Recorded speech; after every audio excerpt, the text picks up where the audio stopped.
Today we will going to study about the most important topic of alkane, that is conformation.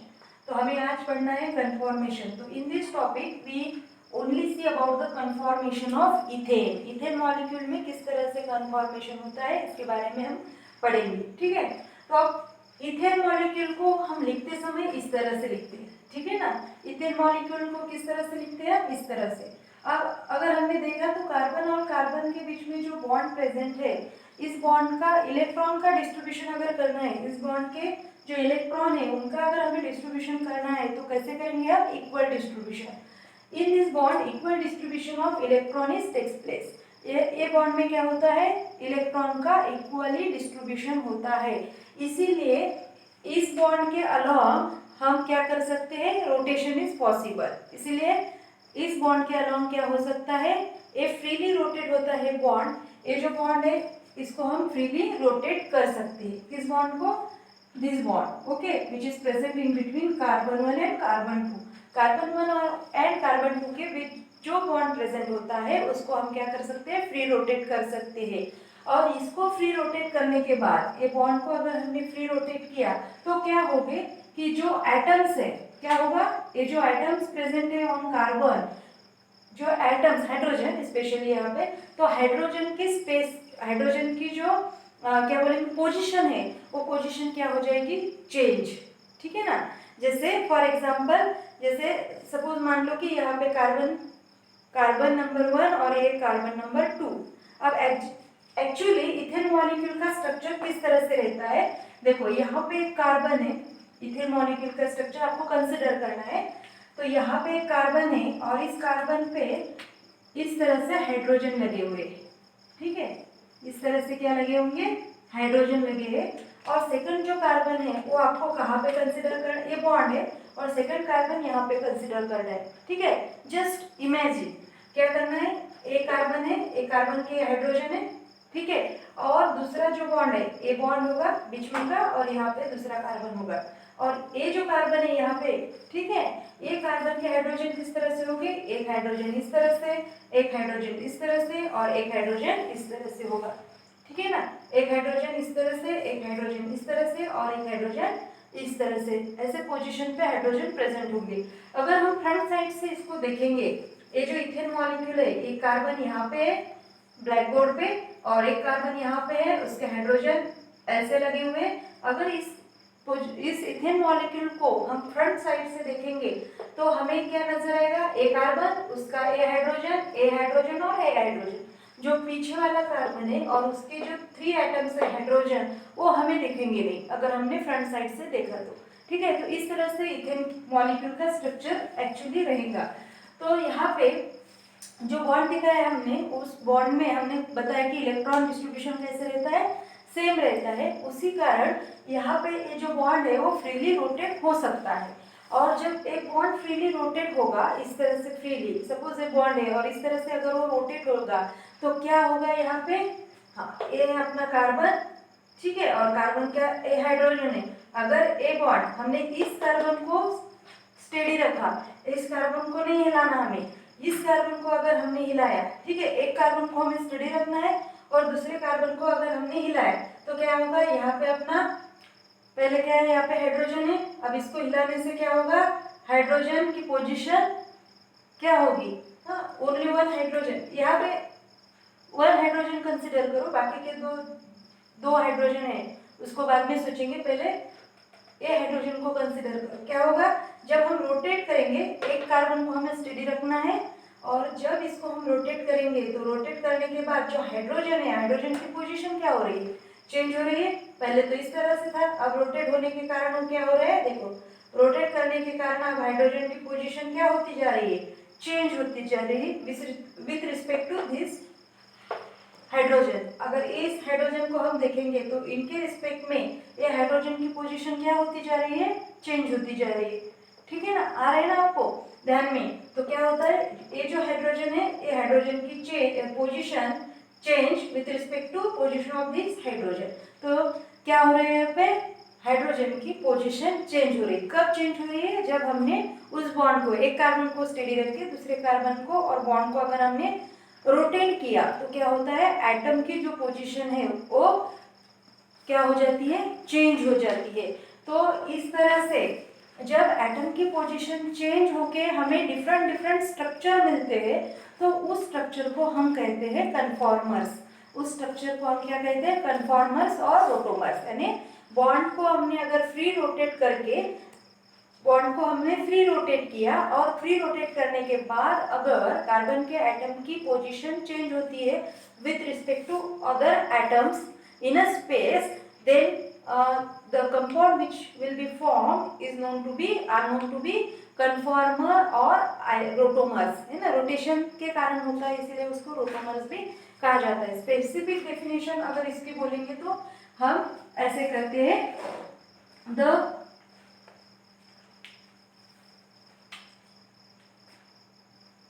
arrangement of atoms, the different arrangement of atom, the different arrangement of atom in a space due to rotation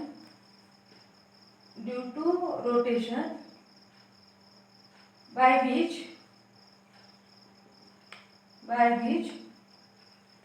different structures are obtained। क्या होता है यहाँ पे, इस process में क्या होता है कि डिफरेंट अरेंजमेंट ऑफ एटम, जो एटम की अरेंजमेंट होती है वो कैसे होती है, स्पेस में डिफरेंट होती है। Special arrangement of atom becomes different, और ये क्यों हो रहा है, due to rotation by which the different structures are obtained and this structures are called as a rotomers और कन्फॉर्मर, और it is called as a conformation. तो हमें कन्फॉर्मेशन ऑफ इथेन देखना है, तो इथेन में कैसे होगा कन्फॉर्मेशन, तो इथेन में कन्फॉर्मेशन दिखाने के लिए दो प्रोजेक्शन बताए जाते हैं। एक होता है Newman projection and second one is sawhorse projection. Newman and second one is sawhorse projection. ठीक है, अब सॉहर्स प्रोजेक्शन में क्या होता है, सॉहर्स प्रोजेक्शन में क्या दिखाया जाता है, ऑब्लिक बॉन्ड दिखाया जाता है कार्बन और कार्बन में। किस तरह से, कार्बन और कार्बन के बीच में किस तरह का बॉन्ड दिखाया जाता है, ऑब्लिक बॉन्ड दिखाया जाता है। ठीक है, और यहाँ पे हाइड्रोजन इस तरह से,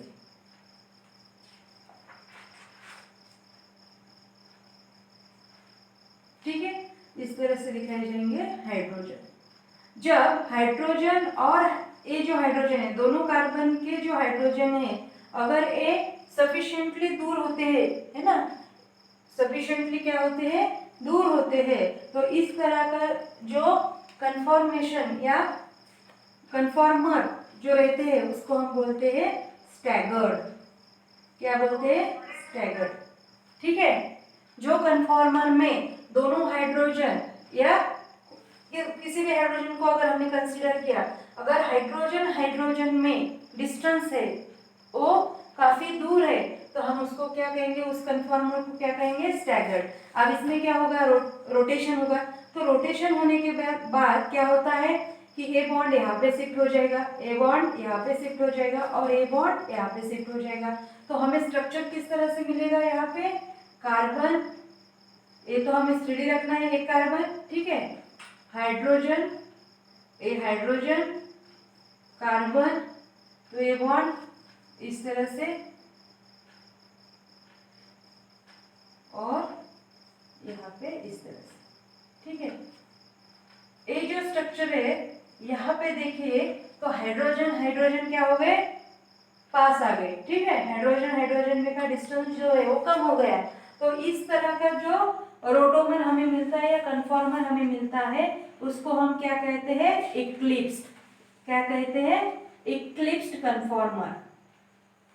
इक्लिप्स्ड कन्फॉर्मर, देखो स्टैगर्ड एंड इक्लिप्स, तो इस तरह से हमें दो कन्फॉर्मर मिलते हैं। एक स्टार्टिंग पॉइंट में जो मिलेगा वो स्टैगर्ड होगा, जहाँ पे दोनों हाइड्रोजन कैसे है, दूर है, और जहाँ पे हाइड्रोजन की पोजीशन क्या है, कम है, वहाँ पे हमें इक्लिप्स कन्फॉर्मर मिलेगा। इनके बीच में कन्फॉर्मर होंगे, इनके बीच में भी कुछ कन्फॉर्मर हमें मिलेंगे। तो डायरेक्ट इस तरह से उनका रोटेशन नहीं होगा, तो धीरे धीरे होगा, है ना। यहाँ से हाइड्रोजन यहाँ भी जाएगा, यहाँ से हाइड्रोजन यहाँ जाएगा, यहाँ से हाइड्रोजन पहले तो यहाँ जाएगा, बाद में यहाँ जाएगा, बाद में यहाँ जाएगा, बाद में यहाँ जाएगा। ठीक है, ठीक है ना। रोटेशन होते समय धीरे धीरे स्लो रोटेशन होगा, तो पोजीशन डायरेक्ट इक्लिप्स नहीं मिलेगी। वहाँ क्या होगा, पहले ये जो हाइड्रोजन हमने यहाँ पे दिखाया, ठीक है ना, तो ये हाइड्रोजन डायरेक्टली हमने यहाँ पे दिखाया, तो पहले क्या होगा, यहाँ से वो थोड़ा सा यहाँ जाएगा, बाद में यहाँ जाएगा, बाद में यहाँ जाएगा, ठीक है ना। थोड़ा यहाँ भी हाइड्रोजन की पोजीशन डायरेक्टली आएगी क्या, नहीं, वो थोड़ा थोड़ा घूमता घूमता इस तरह से उसकी पोजीशन चेंज करेगा। तो हमने डायरेक्टली लास्ट पोजीशन बताई जिसको हम इक्लिप्स कन्फॉर्मर बोलते हैं, ठीक है। और बीच में के जो है वो हमने क्या कर दिए, स्किप कर दिए। बीच में की जो पोजीशन है हमने वो क्या कर दिए, स्किप कर दिए। लेकिन बीच में भी बहुत सारे इस तरह के कन्फॉर्मर हमें मिलते हैं, और उस कन्फॉर्मर को हम कहते हैं स्क्यू कन्फॉर्मर, ठीक है, जो हमने स्किप कर दिए।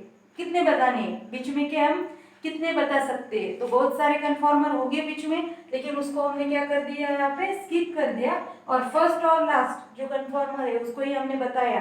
तो बीच वाले जो कन्फॉर्मर होते हैं उनको क्या कहा जाता है, स्क्यू कन्फॉर्मर कहा जाता है, ठीक है ना। तो कहा स्टैगर्ड कन्फॉर्मर, स्टैगर्ड कन्फॉर्मर में जो हाइड्रोजन है उनकी पोजीशन क्या होती है, या दो हाइड्रोजन में का जो डिस्टेंस होता है वो ज्यादा होता है। While in case of eclipse conformer, these two hydrogens are nearer to each other. अब होता क्या है, स्टैगर्ड में दो हाइड्रोजन दूर दूर है, इसलिए इसमें क्या बोलेंगे हम, रिपल्शन नहीं होगा, रिपल्शन कम होगा, और रिपल्शन कम है इसीलिए यहाँ पे स्टेबिलिटी ज्यादा है। रिपल्शन कम है मीन्स क्या, स्टेबिलिटी ज्यादा है, और एनर्जी लेस, लेस एनर्जी, ठीक है, लेस एनर्जी एंड स्टेबिलिटी ज्यादा। इक्लिप्स कन्फॉर्मर में क्या होगा, पास पास है तो रिपल्शन ज्यादा, रिपल्शन ज्यादा मीन्स एनर्जी ज्यादा, और more energy hence stability is less, more energy therefore less stability. तो अगर इन दोनों कन्फॉर्मर में कौन सा कन्फॉर्मर ज्यादा स्टेबल है, तो हम कहेंगे staggered conformer is more stable then that of the Eclipse conformer, ठीक है। ये हो गया हमारा सॉ-हॉर्स प्रोजेक्शन। ये क्या है, सॉ-हॉर्स प्रोजेक्शन, ठीक, ये है सॉ-हॉर्स प्रोजेक्शन।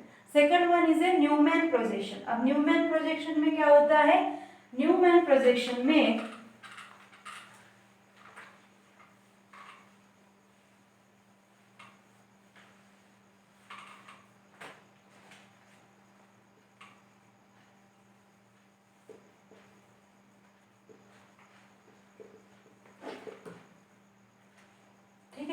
न्यूमैन प्रोजेक्शन में इस तरह से दिखाया जाता है इथेन मॉलिक्यूल,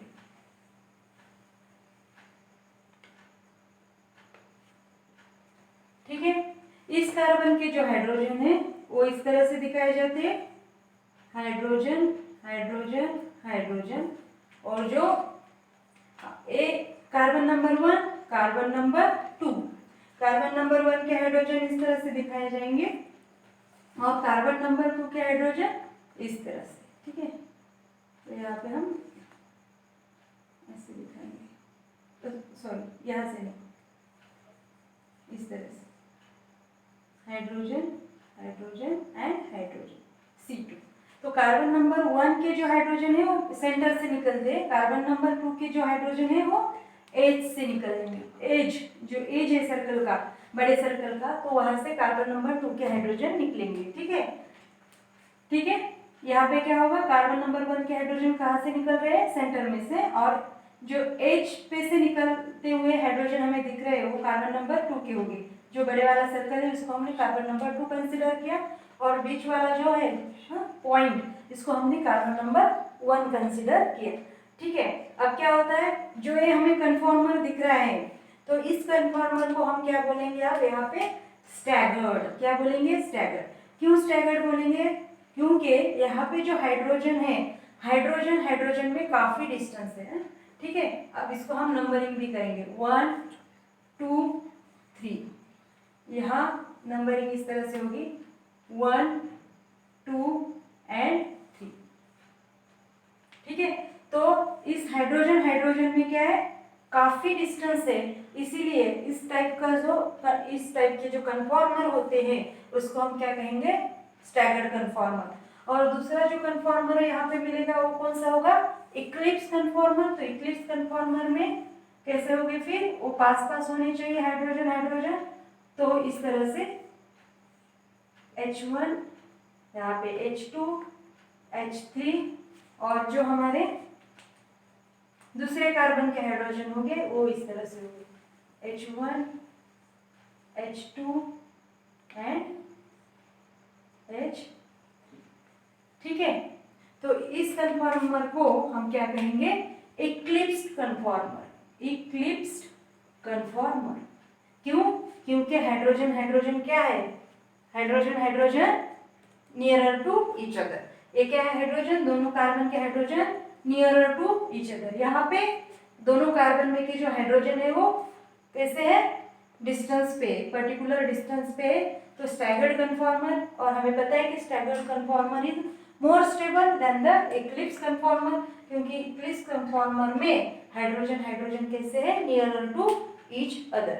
ठीक है, अब इस न्यूमन प्रोजेक्शन में हमें दिखता है डायहेड्रल एंगल। तो डायहेड्रल एंगल क्या है, और यस अब क्या होता है, स्टैगर्ड कन्फॉर्मर और इक्लिप्स कन्फॉर्मर ये क्या हो जाते हैं, इंटर कन्वर्ट हो जाते हैं, है ना। Staggered converted to eclipse and eclipse converted to staggered, और प्रोसेस इतनी फास्ट रहती है ना। स्टैगर्ड में किसे, इक्लिप्स, और इक्लिप्स का स्टैगर्ड, ये जो प्रोसेस होती है क्या होता है इसमें, स्टैगर्ड इक्लिप्स बनाएगा, इक्लिप्स फिर से स्टैगर्ड बनाएगा, स्टैगर्ड इक्लिप्स बनाएगा, इक्लिप्स फिर से स्टैगर्ड बनाएगा।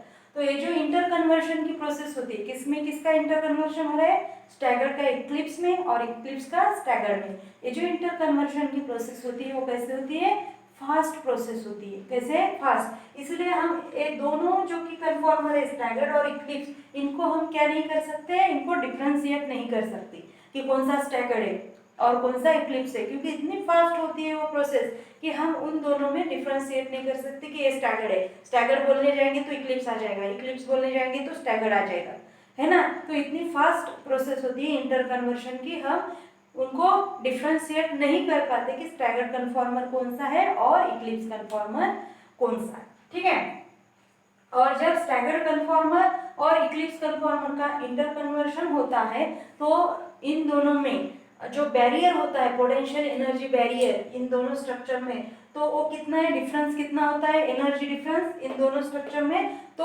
12 kilo joule per mole, 12 kilo joule per mole. That energy is called as torsional energy. तो इतने टॉर्शनल एनर्जी कितनी लगती है, 12 किलो जूल पर मोल इतनी लगती है इन कन्वर्शन करने के लिए, इंटर कन्वर्शन करने के लिए ना, इक्लिप्स का स्टैगर्ड में। तो हमें पता है कि स्टैगर्ड कन्फॉर्मेशन क्या है, staggered conformation minimum amount of energy है, और इक्लिप्स में एनर्जी कैसे होती है, हाई एनर्जी होती है। लेकिन कितना डिफरेंस होता है एनर्जी में, 12 किलो जूल का डिफरेंस होता है, ज्यादा नहीं होता। कितना होता है, सिर्फ 12 किलो जूल का डिफरेंस होता है, मिनिमम एनर्जी डिफरेंस है दोनों में, इसीलिए इन दोनों में फास्ट इंटर कन्वर्शन होता है, स्टैगर्ड का इक्लिप्स में और इक्लिप्स का स्टैगर्ड में, क्योंकि minimum amount of energy is needed for this interconversion, और minimum energy barrier is present between this two structure and this energy is known as torsional energy.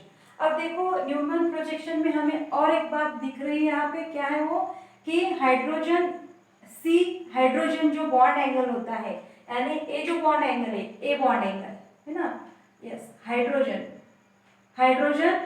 Carbon and hydrogen carbon and hydrogen, ये जो bond angle है वो कितना होगा, यहाँ पे H1 है तो, है ना। तो यहाँ पे ये जो बॉन्ड एंगल है वो कितना होगा, यहाँ पे 180 का, कितना होगा, 180 का। अब यहाँ अगर हमने कंसिडर किया तो ये बॉन्ड एंगल कितना होगा, ये बॉन्ड एंगल यहाँ पे है 0, कितना होगा, इक्लिप्स में ये जो बॉन्ड एंगल है ये कितना होगा, 0। तो bond angle which is present between hydrogen carbon and hydrogen carbon and hydrogen में जो बॉन्ड एंगल प्रेजेंट रहता है उसको डायहाइड्रल एंगल कहा जाता है। उसको क्या कहा जाता है, डायहाइड्रल एंगल, और इसको टॉर्शनल एंगल भी कहा जाता है। टॉर्शनल एंगल और डायहेड्रल एंगल कहा जाता है। तो रिमेंबर दिस, इक्लिप्स कन्फॉर्मर में टॉर्शनल या डायहेड्रल एंगल कितना होता है, 0 डिग्री। कितना होता है, 0 degree. While in case of staggered conformer dihedral angle कितना होना चाहिए, 180 डिग्री। और जो बीच में होते हैं, है ना, हमने स्क्यू कन्फॉर्मर देखे, उसमें क्या होता है, देखो इस तरह से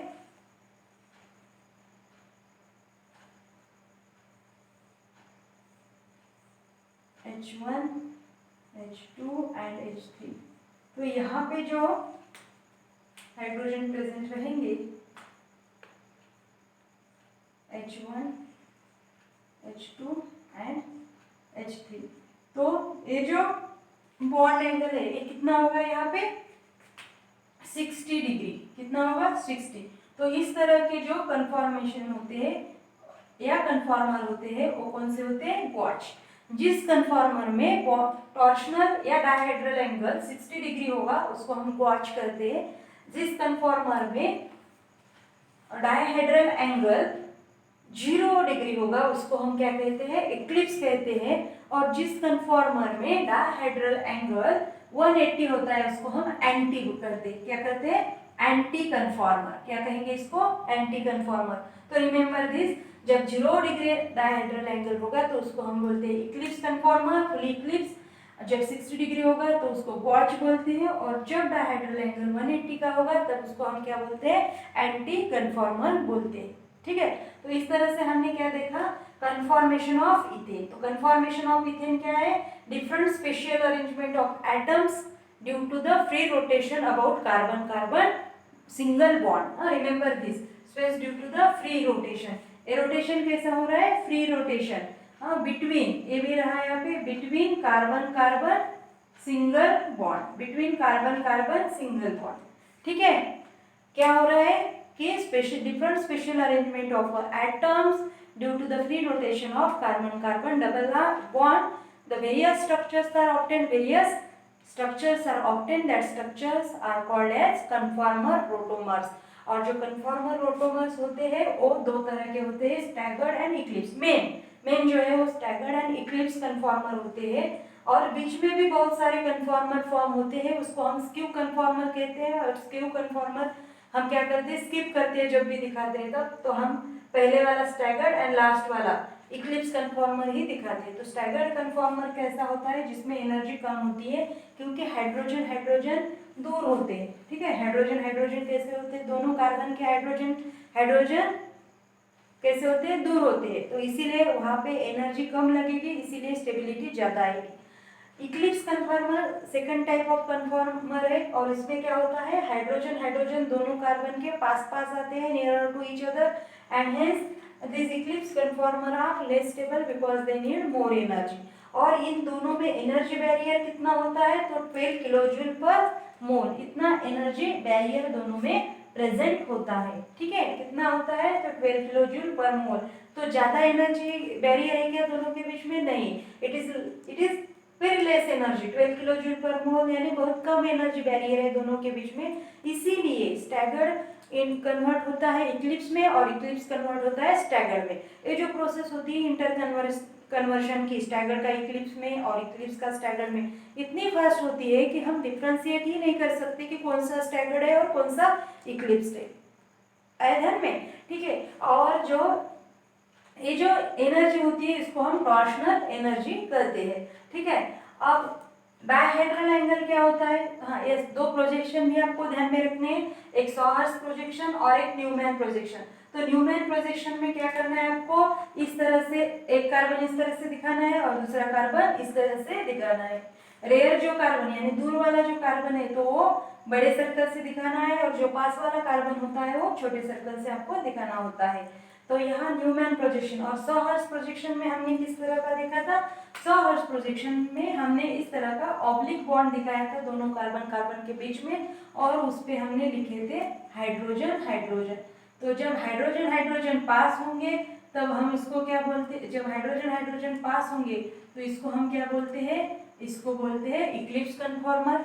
और जब हाइड्रोजन हाइड्रोजन दूर हो जाएंगे तो उसको हम बोलते हैं स्टैगर्ड कन्फॉर्मेशन। दोनों प्रोजेक्शन जो है सॉहर्स और न्यूमैन प्रोजेक्शन, दोनों भी आपको याद करने होते हैं, याद रखने होते हैं।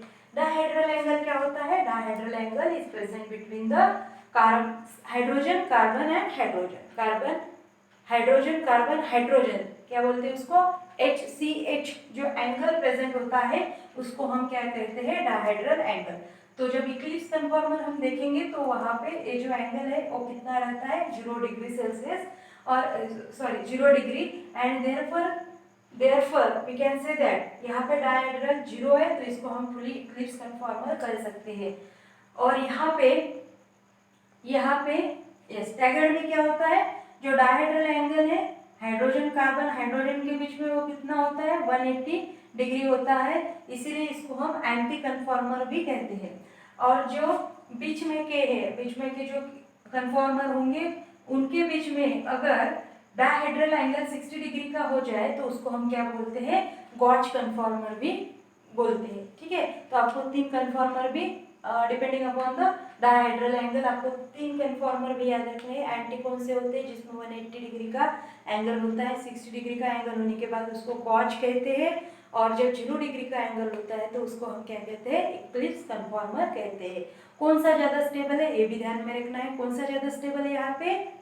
Staggered conformer is more stable because the hydrogen are far away. क्या बोलेंगे उसको हम कि हाइड्रोजन क्या होते हैं?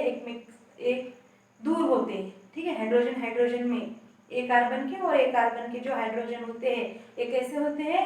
दूर होते हैं, इसीलिए रिपल्शन कम होगा। रिपल्शन कम है तो एनर्जी कम लगेगी तो स्टेबिलिटी ज़्यादा होगी। और इक्लिप्स में क्या होता है? हाइड्रोजन, दोनों कार्बन के हाइड्रोजन पास में होते हैं तो इसीलिए रिपल्शन बढ़ता है, और रिपल्शन बढ़ेगा तो क्या होगा? एनर्जी ज़्यादा लगेगी, और more energy than less stability, है ना। केमिस्ट्री का वो जो नारा होता है कि मोर एनर्जी लेस स्टेबिलिटी, वो भी आपको ध्यान में रखनी होती है। मोर एनर्जी लगेगी इसको, इक्लिप्स को, क्योंकि रिपल्शन ज़्यादा हो रहा है इसीलिए वहाँ पे लेस स्टेबिलिटी आएगी। स्टैगर्ड में क्या होगा? मोर स्टेबिलिटी है क्योंकि रिपल्शन कम है, एनर्जी कम। ओके, ठीक है।